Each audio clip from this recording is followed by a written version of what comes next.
ఈ కాదంబరి జత్వానికి సంబంధించి రకరకాల అంశాలు బయటపడుతున్నాయి. కొద్దిసేపటి క్రితం ఒక ప్రముఖ మీడియా ఛానెల్‌తో ఆ అమ్మాయి మాట్లాడుతూ చెప్పినటువంటివి వింటే నిజంగా షాక్ అనిపించింది. ఆ అమ్మాయి మాట్లాడినటువంటి మాటల్ని వాళ్ళు లైవ్‌లో ప్లే చేశారు. ఆడియో మాత్రం. అంటే ఆంధ్రప్రదేశ్ నుంచి ఆమెని అరెస్ట్ చేయటానికి అంటే ఈ బేసిక్ స్టోరీ కోసం అయితే మన ఛానెల్‌లో దీని ముందు ఎవరి కాదంబరి జత్వాని అని ఒక వీడియో చేసాం. అది చూడండి. బేసిక్ స్టోరీ చెప్పట్లేదు దీంట్లో. సో, ఆంధ్రప్రదేశ్ నుంచి ముంబైకి వెళ్ళి ఆ అమ్మాయిని అరెస్ట్ చేసి ఆంధ్రప్రదేశ్‌కి తీసుకొచ్చి చీటింగ్ కేస్‌లో చేయటం కోసం కానిస్టేబుల్స్ నుంచి ఏసీపీ వరకు అనేక మంది దీంట్లో పాల్గొన్నారు. ఆ అమ్మాయి చెప్పడం ఇదంతా. అనేక మంది దీంట్లో పాల్గొన్నారు. ఈ పాల్గొనే వాళ్ళందరికీ కూడా భారీ ఎత్తున సొమ్ము ముట్టింది. ఒక్క ఏసీపీకే ఈ కార్యక్రమాన్ని నిర్వహించినందుకు రూ. 5,00,00,000 ఇచ్చారు. నా మీద దొంగ కేసులు, ఫేక్ కేసులు, దారుణమైనటువంటి కేసులు పెట్టారు. నన్ను చాలా తీవ్రంగా వేధించారు.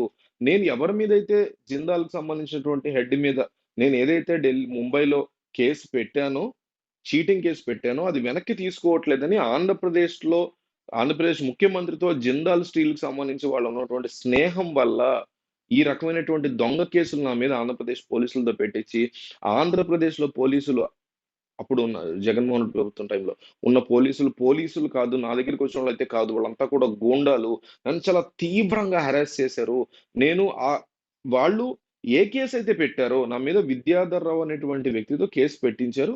కానీ ఆ వ్యక్తికి సంబంధించినటువంటి కేస్ గురించి నా దగ్గర మాట్లాడట్ల. రూ. 5,00,000 నేను ఆ వ్యక్తి దగ్గర తీసుకొని మళ్ళీ ఇవ్వలేదు అనేటువంటి చీటింగ్ కేస్ పెట్టి దాన్ని అరెస్ట్ చేయడం కోసం ఎంతో మంది కానిస్టేబుల్స్ ఏదో టెర్రరిస్ట్‌ని అరెస్ట్ చేయడానికి అంతమందొచ్చారు. నన్ను అరెస్ట్ చేసి తీసుకెళ్లారు.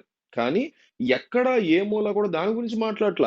జిందాల్ కేస్ వెనక్కి తీసుకుంటాం అంటే ఇప్పుడే ఈ కేసు ముగిచ్చేస్తాం నీ మీద అని. అంటే పోలీసులే రౌడీలయ్యి, గూండాలయ్యి నా మీద ఈ రకమైనటువంటి టార్చర్ పెట్టారు అనేసి ఆమె మాట్లాడింది.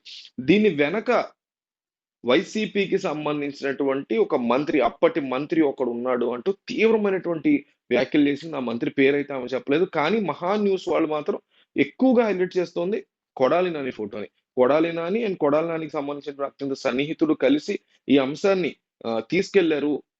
అసలు ఈ వ్యవహారం మొత్తాన్ని డీల్ చేసింది కొడాలి నాని అండ్ కొడాలి నానికి సన్నిహితంగా ఉండేటువంటి వ్యక్తి అంటూ మహా న్యూస్ వాళ్ళు తీవ్రమైనటువంటి ఆరోపణ మాజీ మంత్రి కొడాలి నాని మీద వేశారు. నేనైతే ఎక్కడ గూడా ఆ అమ్మాయి ఆ మాట అంటుంది చూడలేదు. ఆ అమ్మాయి ఎక్కడ గూడా అనలేదు. కానీ మరి టీడీపీకి సంబంధించినటువంటి మీడియా కావాలని కొడాలని ఇరికించాలనుకుంటుందో, నాకున్నటువంటి సమాచారం ప్రకారం వైసీపీకి సంబంధించిన నాయకులకు దీంతో సంబంధం లేదు. బట్ వ్యవస్థని ఎంత తీవ్రంగా వీళ్ళు నాశనం చేశారు అంటే, జగన్మోహన్ రెడ్డికి మాత్రం సంబంధం ఉండుండొచ్చు. ఆయన యొక్క ఆదేశాల మేరకో, సజ్జల ఆదేశాల మేరకో వీళ్ళు ఈ రకమైనటువంటి ప్రోగ్రామ్ ఏదైతే చీటింగ్ కేస్ పెట్టిందో జిందాల్ కంపెనీ హెడ్ మీదో లేకపోతే అందులో ప్రేమించుకున్నారనేటువంటి నెపంతో చీట్ చేశాడని కేసు పెట్టిందో, ఆ కేసు వెనక్కి తీసుకోకపోవడంతో ఆంధ్రప్రదేశ్ పోలీసుల ద్వారా ఒక రౌడీల్లాగా, గూండాల్లాగా సెటిల్‌మెంట్‌లు చేస్తుంటారు గదా! ఆ రకమైనటువంటి వ్యవహారం అన్నమాట ఇదంతా డీల్ చేసింది. ఇంట్లో జగన్మోహన్ రెడ్డి యొక్క హ్మ్, ఇన్‌ఫ్లూయెన్స్‌తోనో లేకపోతే ఆయన రికమెండేషన్‌తోనో పోలీసులు పనిచేసి ఉండొచ్చు. మహా అయితే సజ్జలు ఇన్వాల్వ్ అయ్యి ఉండొచ్చు. కానీ వైసీపీకి సంబంధించిన నాయకులు ఎవరైనా సరే, కొడాలి నాని గావచ్చు, ఇంకొకళ్ళు గావచ్చు, కొడాలి నాని సన్నిహితులు అంటున్నారు, వల్లభనేని వంశీ అంటున్నారు. ఇట్లా రకరకాల మాటలు వినిపిస్తున్నాయి తప్ప, వాళ్ళ పట్ల ఎక్కడ సాలిడ్ ఆహ్, రీజన్ గాని, సాలిడ్ వీళ్ళే చేశారనేది గాని ఇప్పటివరకు ఆ అమ్మాయి చెప్పల. ఏ రకమైన సాలిడ్ ఎవిడెన్స్ కూడా దొరకల. కానీ పోలీసులు ఇంకా డిగ్ చేస్తున్నారు. ఎవరి పేరు బయటకొస్తది, ఎవరి పేరు బయటకొస్తది. దీంట్లో ఎక్కువగా ఇన్వాల్వ్ అయినటువంటి వాళ్ళు ఎవరున్నారనేటువంటి డిస్కషన్స్ అయితే నడుస్తున్నాయి. సో, ఈ నేపథ్యంలో మహా న్యూస్ వాళ్ళు మాత్రం మహా న్యూస్ టీవీ ఛానెల్ వాళ్ళు మాత్రం ఎక్కువగా కొడాలి నానినే ఫోకస్ చేస్తున్నారు. బట్ ఎక్కడా కూడా ఆయనకి సంబంధించి స్ట్రాంగ్ ప్రూఫ్ ఆ అమ్మాయి నోట్లోంచి ఎక్కడ రాలా. అట్లాగని వీళ్ళు కూడా ఎక్కడ కూడా చూపించే ప్రయత్నం చేయట్లేదు. సో, కన్‌ఫ్యూజింగ్ పాయింట్ అన్నమాట ఇది. సరే ఏం జరగబోతోంది? ఏంటి?